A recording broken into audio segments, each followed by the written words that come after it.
ሰላም ጤና ይስጥልኝ ዩቲዩብ እንዴት ናችሁ? እኔ ፋሲል ነኝ። ዛሬም በሌላ ከዩቲዩብ ላይ ያገኘሁት ወይም ደግሞ ስለ ዩቲዩብ ቅምሻ ቪዲዮ ይዤላችሁ መጥቻለሁ። ይሄ ቪዲዮ እንደሚጠቅማችሁ ተስፋ አደርጋለሁ። ዛሬ የምንመለከተው እንዴት ነው ዩቲዩብ ወደ ባንካችን ገንዘባችንን የሚያስገባልን ቅደም ተከተሉ ምንድነው የሚለውን እንመለከታለን። ከዛ በፊት ግን እስቲ አንድ ነገር ላሳያችሁ። እነዚህን ሁለት ፎቶዎች ተመልከቷቸው። እነዚህ ሁለት ፎቶዎች ምንድነው ልዩነታቸው? ወይም እነዚህ ኢሜጆች ምንድነው ልዩነታቸው? ሁለቱም በከለር ይመሳሰላሉ፣ ሆኖም ግን የቅርጽ ልዩነት አላቸው። ልክ እንደ ቅርጽ ልዩነታቸው ግን ትርጉማቸውም ልዩነት አለው። ታዲያ የነዚህ ሁለት ኢሜጆች ልዩነት ምንድነው? እሱን በኮሜንት ሴክሽን ላይ አስቀምጡልኝ። እኔ በቪዲዮ መጨረሻ ላይ እገልጽላችኋለሁ። እንግዲህ ዛሬ የምንመለከታቸው ሁለት ነገሮች አሉ በዚህ በአንድ ቪዲዮ ላይ ማለት ነው። ይሄ ማለት ገንዘባችን ወደ ዩቲዩብ የሚገባበት ቅደም ተከተል ምን ይመስላል በሚለው ቪዲዮ ውስጥ የምንመለከታቸው ሁለት ትልልቅ የሆኑ ነገሮችን ይሆናል ማለት ነው። ይሄ ደግሞ ለእናንተ በተለይ ደግሞ ይዘት ፈጣሪዎች የሆናችሁ ዩቲዩበሮች በዩቲዩባችሁ ላይ ስትሰሩ በኋላ ላይ ወደ ገንዘብ መከፈል ደረጃ ወይም ወደ ሞኔታይዜሽን ደረጃ ስትደርሱ የሚጠቅማችሁ ስለሆነ ይህንን ቪዲዮ በደንብ እንድትከታተሉ ከወዲሁ ግብዣዬን አቀርባለሁ። እንግዲህ የመጀመሪያ የምንመለከተው ዩቲዩብ እንዴት ነው ወደ ሞኔታይዜሽን ደረጃ አንድ ዩቲዩበር ሲደርስ እንዴት ነው ክፍያ የሚሰጠው? በምን አይነት መንገድ ነው ክፍያው የሚፈጸመው? ለዚህ ክፍያ የሚውሉ እንደ ዓላማ የተያዙ ወይም በቅደም ተከተል ምን የሚመስሉ ቅደም ተከተሎች አሉ የሚለውን አብረን የምንመለከት ይሆናል። እንግዲህ ስለ ዩቲዩብ ክፍያ ስንመለከት እዚህ ጋር የማሳያችሁ አንድ ፎቶ ይሆናል። እነዚህ ሂደቶች ናቸው ብር በዩቲዩብ የምናገኘውን ገንዘብ ወደ ባንካችን እስከሚገባበት ጊዜ ድረስ ያለውን ቅደም ተከተል የሚያሳዩ ወይም ሰንሰለቶቹ ወይም ቅደም ተከተሎቹና ሂደቶቹ እነዚህን ይመስላሉ። ሆኖም እነዚህን እንዴት ነው የምታዩቸው? አብረን እየተመለከትናቸው እንሄዳለን። በአጭሩ እነዚህ ምን ማለት እንደሆኑ አሳያችኋለሁ። እንግዲህ እነዚህን ስንመለከት የመጀመሪያው የምንመለከተው በዩቲዩብ ሞኔታይዜሽን ላይ ወይም ደግሞ አንድ ሰው የዩቲዩብ ሞኔታይዜሽን ደረጃ አሟልቶ የዩቲዩብ ፓርትነር ከሆነ በኋላ ቀጥሎ የሚመጣው ነገር ገንዘብ መከፈል ነው ማለት ነው።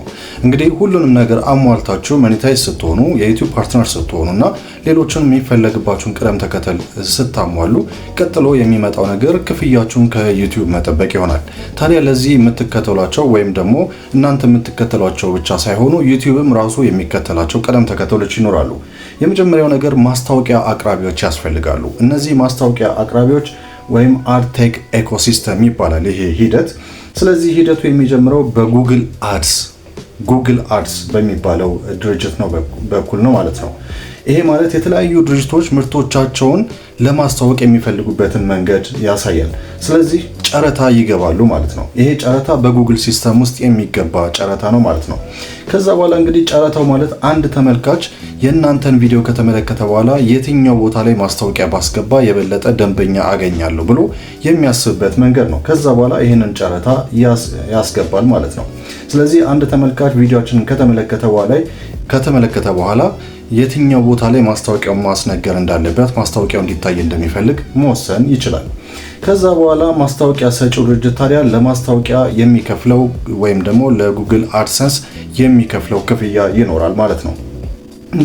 እንግዲህ ጉግል ማስታወቂያዎቹን በቪዲዮዎቹ ላይ ካሳየ በኋላ በማስታወቂያዎቹ ወይም ደግሞ ከማስታወቂያ ሰጪው ከተቀበለው ገንዘብ ላይ የተወሰነውን ድርሻ ለዩቲዩብ ፈጣሪዎች ወይም ለዩቲዩብ ኮንቴንት ክሬተሮች ያስረክባል ማለት ነው። ታዲያ እነዚህ ኮንቴንት ክሬተሮች ምን ያህል ድርሻውን ነው ከዚህ የሚያገኙት የሚለውን እንመለከታለን። እንግዲህ የገቢ አሰባሰብ አለ። መጀመሪያ ማስታወቂያ አለ፣ ከዛ የገቢ አሰባሰብ እና ክፍፍል ይኖራል ማለት ነው። እንግዲህ የይዘት ፈጣሪዎች ወይም ደግሞ እናንተ ከጠቅላላው ድርሻ በተለምዶ 55% የምታገኙበት ሲሆን ቀሪው ደግሞ ለዩቲዩብ ይቆያል ማለት ነው። ስለዚህ ይሄ ገንዘብ በየቀኑ በዩቲዩብ ስቱዲዮ ላይ የተገመተ ገቢ ወይም ደግሞ ኤስቲሜትድ ሪቨኒው ሆኖ ይቀመጣል ማለት ነው። ከዛ ወደ አድሰንስ የሚሸጋገርበት መንገድ ላይ እንሄዳለን። እንግዲህ በወሩ ወይም ደግሞ ሁል ጊዜም በየወሩ መጨረሻ ማለት ነው፣ ብዙውን ጊዜ በሚቀጥለው ወር መጀመሪያ ላይ በተለይ ደግሞ ከ7 እስከ 12 ወይም ከ8 እስከ 12 ባሉት ጊዜያት ላይ በዩቲዩብ ስቱዲዮ ላይ የነበረው ገቢያችሁ ተጣርቶ ወደ ጉግል አድሰንስ የሚገባበት ደረጃ ይመጣል ማለት ነው። ስለዚህ ወደ ጉግል ሂሳባችሁ ይተላለፋል። በነገራችን ላይ እዚህ ጋር እንድታስተውሉ የምፈልገው በተለይ ደግሞ የመጀመሪያ ጊዜያችን ከሆነና ጉግል አድሰንስ ወይም ደግሞ ይቅርታ ዩቲዩብ ስቱዲዮአችን ላይ የምናያቸው ዩቲዩብ ስቱዲዮ ዳሽቦርድ ላይ የምናያቸው የክፍያ መጠኖቻችን አሉ። በኋላም ዩቲዩብ ስቱዲዮ ላይ አናሊቲክስ ላይ ገብታችሁ ደግሞ የምትመለከቷቸው የተለያዩ የገቢ መጠኖቻችሁ ይኖራሉ። በየጊዜው እነዚህ በየ2 ቀን ነው አፕዴት የሚደረጉት፣ ግን አፕዴት የተደረጉት የክፍያ መጠኖቻችሁ ይቀመጣሉ። እነዚህም ብቻም ሳይሆኑ በአንድ ሺህ ቪው ምን ያህል ክፍያ እንደሚከፈላችሁም ደግሞ ከማስታወቂያ ገቢ የሚሆንላችሁ ገንዘብ ደግሞ ከስር ታዩታላችሁ ማለት ነው። በነገራችን ላይ እዚህ ጋር ወደ ጉግል አድሰንስ የሚገባ ክፍያ ይኖራችኋል፣ ይታወቃል። ከ8 እስከ 12 ባሉት ቀናት ወሩ በገባ ማለት ነው። ሁል ጊዜ በዚህ ወር የምትሰሩት በሚቀጥለው ወር፣ ባለፈው የሰራችሁት ደግሞ በዚህኛው ወር ከ8ኛው እስከ 12ኛው ቀን ወደ አድሰንስ የሚላክበት ሁኔታ ይኖራል። ሆኖም ግን በዚህ ወቅት የተለያዩ አይነት የገቢ ማነስና የተለያዩ አይነት መጠን ያላቸው ገንዘቦችን ልትመለከቱ ትችላላችሁ። ይሄ ግራ ሊያጋባችሁ አይገባም። ምክንያቱም የመጀመሪያችሁ ሲሆን ለምሳሌ በተወሰኑ ቀናት ውስጥ ለምሳሌ $150 አግኝታችሁ ቢሆን ወይም ደግሞ $50 አግኝታችሁ ቢሆን በሚቀጥለው ጊዜ ስታዩት ወይም ደግሞ በሚቀጥለው 2 ቀን ስታዩት ደግሞ የገቢው መጠን ቀንሶ ልታዩት ትችላላችሁ። ይሄ የምታዩት የዩቲዩብ አናሊቲክሳችሁ ላይ ሊሆን ይችላል፣ የዩቲዩብ ስቱዲዮ ዳሽቦርዳችሁ ላይ ሊሆን ይችላል። ይሄ ምንም ግራ ሊያጋባችሁ አይገባም። ምክንያቱም ለምንድን ነው ካላችሁ ምላሹን እሰጣለሁ። እንግዲህ ወደ አድሰንስ ከተገባ በኋላ ወይም ደግሞ ወደ አድሰንስ ገንዘባችሁ ከተላከ በኋላ በዚህ ወቅት ያልተረጋገጡ ተገቢ ያልሆኑ ወይም ደግሞ ኢንቫሊድ የሆኑ አንዳንድ ክፍያዎች ሊቀነሱ ይችላሉ። ትክክለኛው ክፍያ የሚታወቀው ወደ አድሰንስ ከገባ በኋላ ያለው የክፍያ መጠን ነው።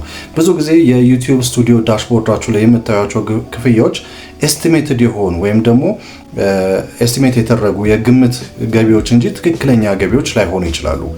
ስለዚህ ወደ አድሰንስ የሚገባው ትክክለኛ የተጣራው ገቢ ይሆንና ግን ከዛ ውጭ ያሉት ደግሞ ገቢዎቻችሁ የተቀናነሱ ሊሆኑ ይችላሉ፣ ኢንቫሊድ የሆኑ ይችላሉ። አንዳንድ ጊዜ ኢንቫሊድ የሆኑ ወይም ትክክል ያልሆኑ ገቢዎች በስተው ልታዩ ወይም ጨምረው ልታዩ ትችላላችሁ።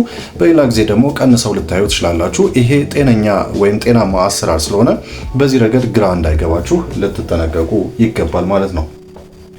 እንግዲህ ከዛ በኋላ ወደ ባንክ የሚላክበት ሲስተም ይኖራል። ሆኖም ግን ወደ ባንክ ከመላኩ በፊት እናንተ ማሟላት ያለባችሁ ነገር አለ። ወደ አድሰንስ ገንዘባችሁ ይገባል፣ ግን ወደ ባንክ የሚላከው ትክክለኛውን የገንዘብ መጠን አሟልታችሁ ስትገኙ ወይም ሚኒመም ትሬሽሆልድ የሚባለውን $100 ወይም ደግሞ 70 ዩሮ አሟልታችሁ ስትገኙ ነው። በአብዛኛው እነዚህ የገንዘብ መጠኖች ናቸው ኤስቲሜት የሚደረጉት። ስለዚህ አንድ ዩቲዩበር 70 ዩሮ ወይም ደግሞ $100 ከሞላ በኋላ ቀጥታ ያ ገንዘብ $100 እና ከዛ በላይ ወይም 70 ዩሮ እና ከዛ በላይ ካሟላ በወሩ መጨረሻ ላይ ማለትም ከ21ኛው ቀን እስከ 26ኛው ቀን ባሉት ጊዜያቶች ውስጥ ገንዘቡ ወደ ባንኩ በዋይር ትራንስፈር በኩል ይገባለታል ወይም ደግሞ በስዊፍት አማካኝነት ይላክለታል ማለት ነው። በነገራችን ላይ ግን እዚህ ጋር ማሟላት ያለባችሁ ነገር የሚኒመም ትሬሽሆልድ ብቻ ሳይሆን አንደኛ የፔመንት ሜተዳችሁን መስተካከል አለበት። ያ ማለት በየትኛው ባንክ በየትኛው ስዊፍት ኮድ በኩል መላክ አለበት።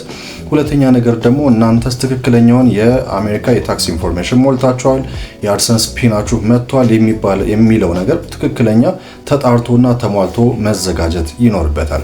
እንደዛ ከሆነ ገንዘባችሁ ቀጥታ ወደ ባንካችሁ በስዊፍት ኮድ አማካኝነት ወይም ደግሞ በስዊፍት ኮድ አማካኝነት ገንዘባችሁ ወደ ባንካችሁ እንዲገባ ይደረጋል። አለበለዚያ ግን $100 ካልሞላችሁ ወይም ደግሞ 70 ዩሮ በወር ውስጥ ካልሞላችሁ ይሄ ያለው አድሰንስ ላይ ያለው ገንዘባችሁ ለሚቀጥለው ለሁለተኛው ወር እንዲሻገር ይደረጋል። ተደምሮ በሚቀጥለው ወር ስታሟሉ ይገባላችኋል ማለት ነው። እንግዲህ እዚህ ጋር ጉግል አድስ እና ጉግል አድሰንስን መለየት ይኖርባቸዋል። ጉግል አድስ እና ጉግል አድሰንስ ምንድን ነው ልዩነታቸው ልትሉ ትችላላችሁ። ለምሳሌ ጉግል አድስ የሚለውን እንመልከት።